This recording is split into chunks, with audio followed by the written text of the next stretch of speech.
국민의힘 선대위는 결론 안 난 김종인 전 위원장 영입을 뒤로 하고 1차 인선안을 확정했습니다. 윤석열 후보는 선대위 구성에 대해서 당과 관련된 인사를 먼저 구성하고 외부 인사 영입은 삼고 추리하겠다 이렇게 얘기를 했는데요.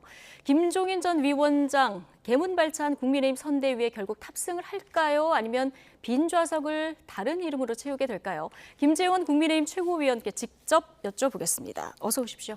네, 안녕하세요. 네, 스튜디오에 직접 모셨는데 자, 오늘 국민의힘 선대위 1차 인선 발표가 있었는데 역시 총괄 선대위원장 지금 비워두고 발표를 했습니다. 네, 맞습니다. 예, 어떻게 봐야 될까요? 일단 그 실무적으로 각 분야별로 조직, 직능 또 홍보 뭐 이런 당무 지원 업무를 지휘할 그 각 분야 총괄 선대 본부장들이 임명이 되어서 선대위는 정상 가동을 하고 있고요. 네. 다만 이 뭐 고정 조정할 수 있는 그런 역할은 선대위원장이 상임 선대위원장이 두 분이나 계시니까 네. 함께 뭐 진행할 수 있는 충분한 그 장치가 갖춰졌습니다. 다만 김종인 위원장을 총괄 선대위원장으로 모시려고 했는데 뭐 약간 그 의견의 불일치가 있고 또 김종인 위원장은 시간을 기다리겠다 뭐 그런 정도의 상황이어서 김종인 위원장을 좀 우선 시간을 드리고 네. 나머지 선대위를 이제 발족시킨 거죠. 예, 그럼 여전히 지금 결론은 안 난 상황인데 오늘 일부 언론에서는 윤 후보 측 말을 인용해서 김종인 전 위원장이 오늘 조건 없는 합류 선언을 하지 않으면 끝이다. 뭐 이런 얘기도 이제 보도가 됐는데 이건 캠프 내 누군가의 개인적인 발언이라고 보면 됩니까? 뭐 개인적인 발언이겠죠. 예. 어차피 또 선거 캠프에는 다양한 사람들이 있고 또 어떤 사안을 보고 좀 강경하게 처리하려는 분이 있고 또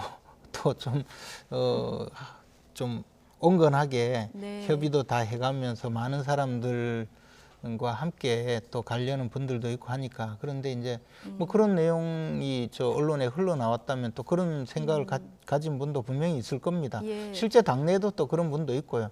예. 또 우리 당 지지자들 중에서도 뭐 김종인 위원장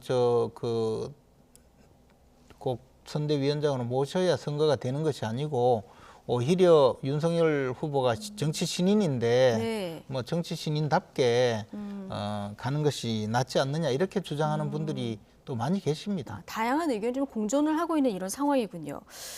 자, 윤석열 후보하고 김종인 전 위원장이 어제 저녁에 극적으로 만나셨잖아요. 이제 저녁 드시면서 이야기를 했는데 끝나고 나서 윤석열 후보가 김종인 위원장이 어떻게든 잘 되도록 도와주겠다 이렇게 얘기를 했다고 했고요. 김종인 위원장도 후보와 어떤 특별한 이견이 있는 건 아니다 이렇게 얘기를 해서 뭔가 그 이후에 접점이 찾는 발표가 나오는 거 아니냐 했는데 여전히 접점이 안 찾이고 있습니다. 그러니까 이제 그 김종인 위원장도 선거를 도와준다는 입장, 정권 교체를 위해서 한 목표를 향해 간다는 예. 그 입장은 뭐 똑같습니다. 변함이 없는데 다만 그 선대위에 합류해서 자신이 어떤 역할을 할 것인가 또 역할을 할 수 있는 환경이 조성되어 있는가 부분에 대해서 생각이 조금 다르시니까 네. 뭐 그 부분에 대해서 약간 의견 차이가 좀 있었던 거죠.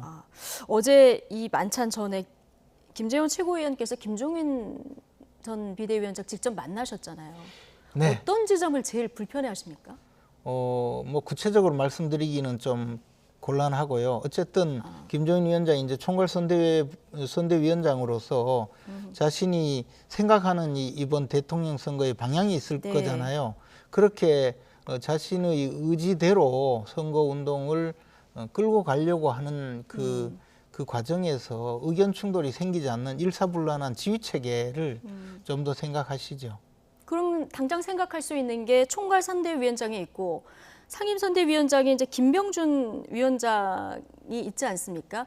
이렇게 지휘 체계가 여러 이렇게 복잡하게 있을 때의 어떤 의사결정 구조 이런 부분을 좀 우려한다 이렇게 보면 될까요?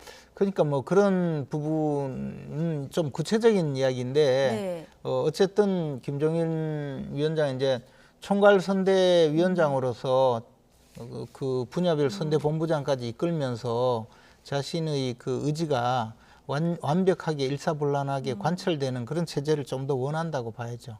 그런 것에 대해서 현 체제가 조금 미흡하다, 뭐 그런 정도의 의견이 있습니다. 예. 뭐 다양한 보도들이 나오는데 이제 뭐 언론이 해석을 그렇게 하는 건지 모르겠습니다만은 어제 만찬 회동 이후에 김종인 위원장이 윤 후보를 대통령 만들기 위해서 밖에서 도울 수 있다 이런 기사가 났거든요. 근데 오늘 김 전 위원장 나는 밖에서 돕겠다는 이야기를 한 적이 없다 또 이렇게 얘기를 하셔서 항상 양측 얘기가 좀 엇갈려요.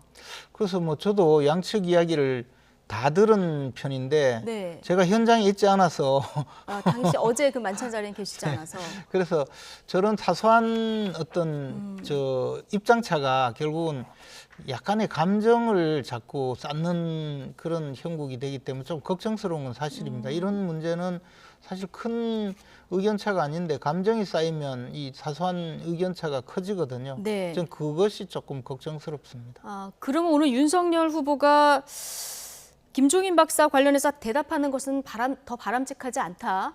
이 얘기를 한 거는 이런 차원의 오해가 쌓일까봐 하는 예. 그런 이야기라고 저는 현장에서 봤었습니다. 이게 네. 이제 무슨 이야기를 하면 그것이 서로 간에 감정이 전혀 없거나 또는 충분히 의사소통이 잘 될 때는 전혀 문제가 없는데 지금처럼 약간 네. 그 의견 차이가 있을 때는 네. 사소한 어떤 단어의 선택에 대해서도 조금 크게 받아들일 수 있으니까 후보의 입장에서는 결론을 잘 맺기 위해서 일단은 더 이상 언급하지 않고 기다리겠다는 그런 의미라고 봤습니다. 예. 자, 김종인 전 위원장하고 오래전부터 좀 인연이 있으셔서 김종인 위원장의 화법 잘 이해를 하고 계실 텐데 가장 최근에 김종인 위원장 발언을 보면 나는 내 입장을 얘기했고 물러나지 않겠다. 해결하기를 기다릴 뿐이다. 이렇게 얘기했거든요. 지금 상황에서 가장 관심은 총괄선대위원장의 김종인 위원장이 마지막에 탑승하느냐 마느냐 이건데 이 발언으로 봤을 때 탑승할 가능성이 높습니까? 아닙니까? 근데 이제 지금 말씀하시듯이 김종인 위원장도 내가 요구하는 이야기는 다 했고 나는 이제 앉아서 기다리겠다잖아요. 그리고 이제 윤석열 후보도 네. 더 이상 이야기 언급하지 않고 기다리겠다잖아요. 그러면 이 중간에서 이제 무슨 작용이 있어야 되는데 네. 뭐 그것이 끊어지면 좀 어려워지는 상황이 되죠. 그럼 뭔가 작용을 해야 되는데 혹시 오늘 또 뭐 만나러 가실 계획은 없으십니까? 아니 어제 제가 김종인 위원장하고 이야기하면서 예. 오늘 저녁에 다시 뵙겠다고 했고요. 네. 그랬는데 뭐 약속이 되면 가서 찾아뵙고 예. 그렇게 하려고 합니다. 조율을 조금 더 해보시겠다 이런 말씀이시죠? 이제 거의 막바지인 것 같아요. 그래서 예. 저도 이게 조금 조심스럽긴 한데 네. 그렇지 않아요. 이게 이제 우리가 흔히 이제 말하자면 이 거강꾼처럼 네. 목표가 동일하고 또 서로 간에 쟁점도 분명하고 그러면 중간에서 좀 잘 역할을 하는 분이 사실 필요하거든요. 근데 이제 그것을 또 나쁘게 본다면 이제 거강꾼들도 사라질 수가 있죠. 어쨌든 오늘 저녁에 만날 계획이 있으시다니까요. 중책을 맡고 가시는 만큼 뭐 그런 건 아닌데요. 예. 저는 다만 김종인 위원장도 정권 교체를 위해서 열망을 가지신 분이고 예. 또 저희들을 도와주려고 하는 강한 의지가 있는 분이고 윤석열 후보야 뭐 당연히 또 네. 대통령 선거에 승리해야 되기 때문에 이 두 분이 잘 한 목표를 향해서 예. 함께 갈 수 있도록 하는 것이 지금 현재는 최선의 길이라고 생각하는데요. 네. 앞으로 또 노력해봐야죠. 알겠습니다.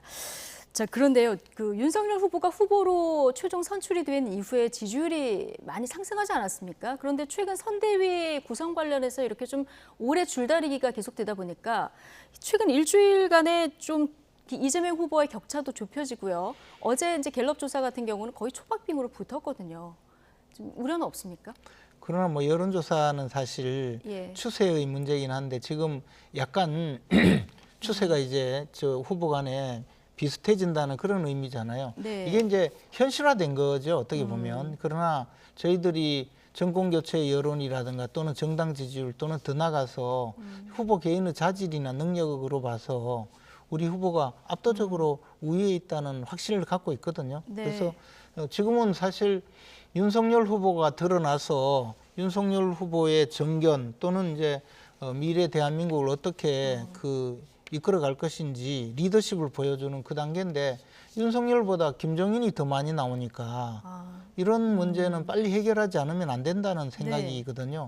뭐 그런 정도의 이 현실적 장애가 있어서 약간의 그 출렁거림이 있는 것이지 기본적인 지금 상황은 저희들이 압도적으로 위에 있다고 생각하고 있습니다. 그렇군요. 윤석열보다 김종인 전 위원장 이름이 많이 나오는 분 언급을 해주셨는데 또 오늘 초선 의원들이 김종인 전 위원장 설득에 나서겠다 이런 입장도 또 나와서.